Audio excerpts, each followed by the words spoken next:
What's going on, Walking Dead family? I am the Viking, and this is my review for The Walking Dead Season 11, Episode 5, titled Out of the Ashes. Yes, I know, I'm a week late with this review. Just personal life is just getting in the way right now, but here it is for you today. Better late than never. And Episode 6, which just came out yesterday, will be reviewed on the channel tomorrow, so keep an eye out for that. But let's get into this review breakdown for Episode 5. Look, it started with a nightmare sequence. Aaron is dreaming. He's having a nightmare.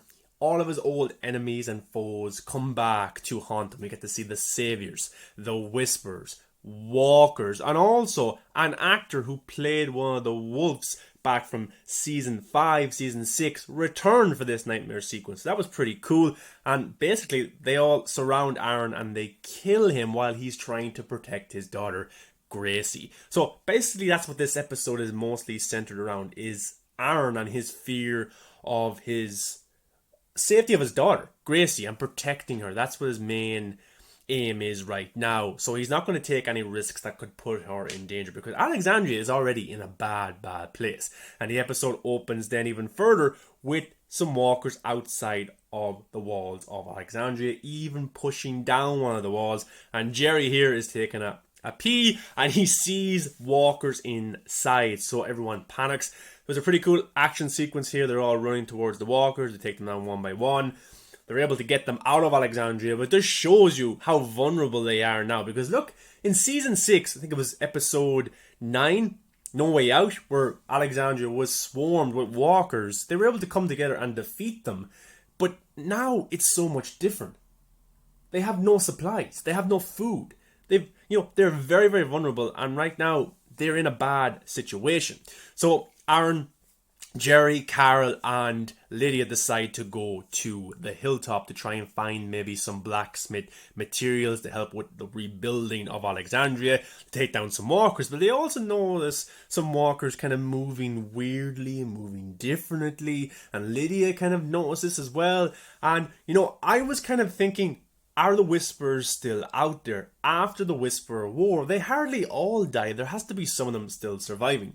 But just here, we see Aaron, and then he notices that, damn, that's Whisperers. And Aaron races towards them. They take down some of the walkers, and then there's just one lone Whisperer who was dictating this kind of small herd of walkers. But Aaron's like, how many of you are there left? And the Whisperer's like, it's just me, but Aaron will not believe him. He wants to kill him. And Lydia is saying, look, not all the Whisperers were bad. My mother was bad, but not all of the rest of them were bad. So go easy on this guy, And he tries to run away. And Carol is kind of debating with Aaron to not kill him, because you don't want to go down this path, because Carol herself knows when you have kind of revenge in your eyes, when you want to redeem somebody who you have lost, like she lost her son, you do bad things and it puts others in danger. Example, Connie, she got trapped in the caves. So even Aaron uses this walker to kind of, torture this guy. Look, if you don't tell me what I want to know, I'm going to put this walker on top of you and you're going to die. And he even cuts the guy's hand. So, Aaron is pretty brutal in this episode. But this Whisperer runs away. He goes down kind of where the prison kind of cell is at the hilltop. And we discover that there is more of the Whisperers there. There's only a few of them though. I think it was mostly women.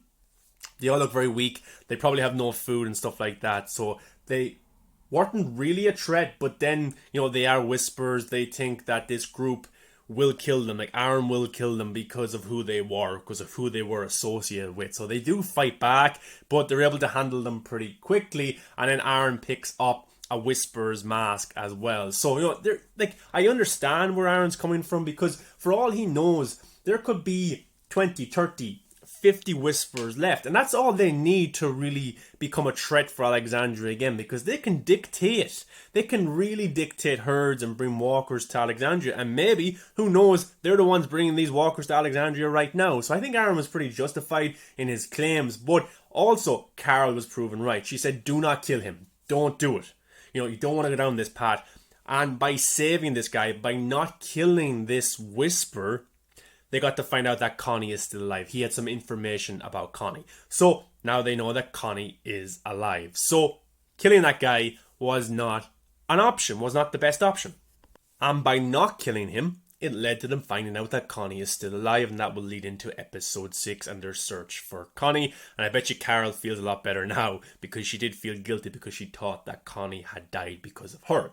And The Walking Dead this season, I've liked the multiple storylines. In this episode, there was the Aaron storyline, there was the Judith storyline, there was the Maggie and Negan storyline, and the Commonwealth. I like this, it's refreshing, it keeps the episode flowing very well. Because I remember back in season 7 and 8 of The Walking Dead, it was just like one, location episodes or one character episode. We go to the hilltop, we go to Alexandria, and you have to wait 3 or 4 weeks before you see Rick Grimes again. I like right now the way they're doing it, the multiple storylines. Now, Fear the Walking Dead is more of an anthology series. They focus on Morgan one episode, then they focus on Dwight, or they focus on Strand. But I like those episodes because it suits Fear the Walking Dead. But the main show, The Walking Dead, these types of stories where we see multiple characters in different locations, it's better for The Walking Dead. And I'm glad that Angela Kang, the showrunner, has brought that back to the series, because for me, I'm just more interested in the episodes and they're not as boring.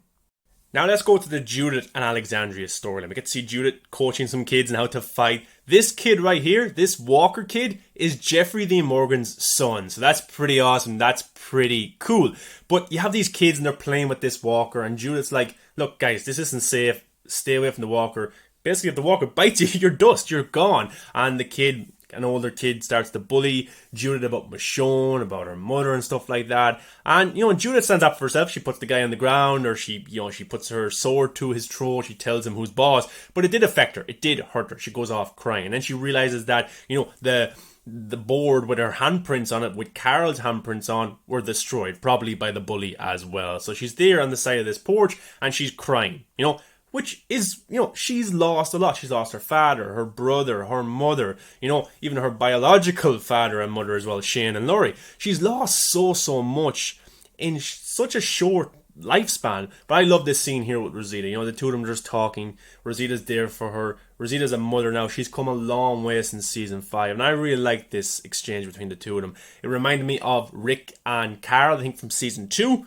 Brilliant stuff. And this is great dialogue here from Rosita. You were so small when she first did those kind of handprints with her brother, and Carol wanted a memory with you. Carol wanted you to have a memory together. So that's pretty sweet. That's pretty heartbreaking. And the actress that plays Judith is a very good actress, and I felt for her a lot. She has gone through so much. I just want her to be happy. But it was awesome to see, Gracie, Herschel Jr., RJ come together to help Judith and say, we'll help you fix the boards. Don't worry about it. We'll help you fix this. So that was sweet. And that's basically all that went on at Alexandria. Not the most interesting of stuff, but I did like the exchange between Rosita and with Judith. So hopefully, more mentions of Michonne. Maybe Michonne can return before the series ends, I hope. Now let's go to the Commonwealth. We have, of course, Eugene. We have Yumiko. We have Ezekiel. We have Princess. And they're being shown this orientation video for the Commonwealth, where it's kind of propaganda. Oh, look, we're the Commonwealth. We're pretty good. We got jobs. We got doctors. Look, it's freedom. We got a great environment. There's no walkers here. It's a very political, it's very biased, but it is pretty good. I would like to live here. It seems on the surface to be a cool place.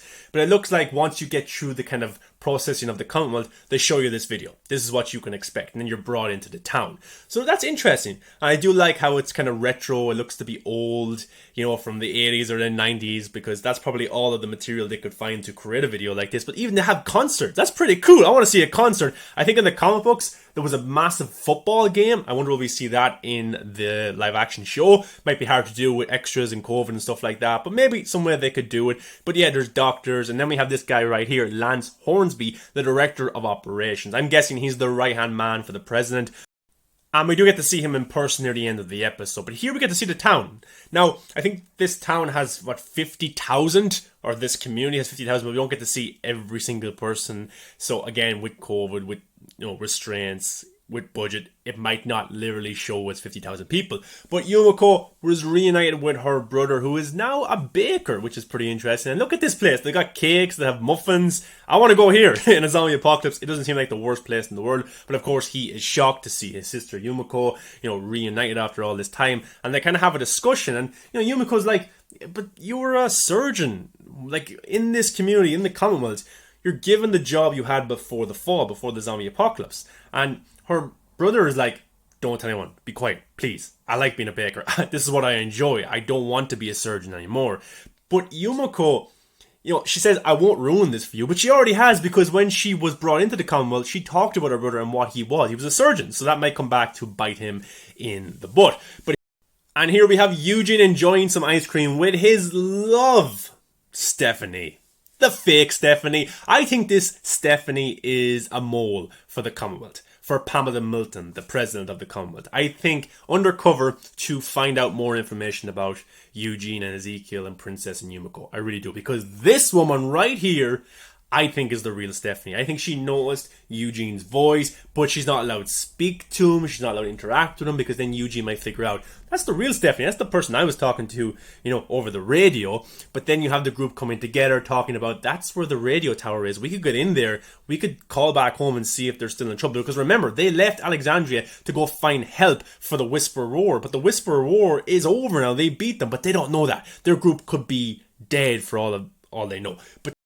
So Stephanie helps them into the watchtower, and then you have Princess outside as a decoy to distract any Commonwealth guards, and here she tries to distract Mercer. The two of them kind of have a bit of a connection. They're flirting a little bit. She thanks him for returning her $2 bill. She talks about his muscles. I think these two actually do like each other. I think they may kind of hook up in future episodes, which would be pretty cool, because Princess is a pretty cool character. But of course, they're caught inside of the radio tower. This is not okay. Mercer gets them. The guards, tie Eugene up. Stephanie seems pretty safe though, but Lance Hornsby shows up and seems to help our group. So I'm a little bit kind of, I don't know what's going on. Is Stephanie a mole? Is she a mole for Pamela Milton? Is Lance Hornsby in the unknown about this? What exactly is going on? But next week's episode, I think we're going to get to see Eugene maybe punished for what he did. But I don't think they'll be kicked out, but definitely punished.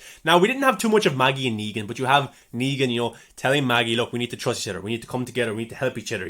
This is only works if we help each other. We need to work together, because Maggie has been ignoring what Negan has said in the last few episodes. And for me personally, Negan's in the right, Maggie's in the wrong, but then Maggie throws a knife at Negan. Negan dodges it, but it hits a walker on the head. That was Maggie's way of saying, yeah, look, if you're in trouble, I'll help you, but I'm not going to be buddy with you. But I thought that was a pretty good scene. But then they go into this house, and they're waiting for any of the survivors from the Reaper attack.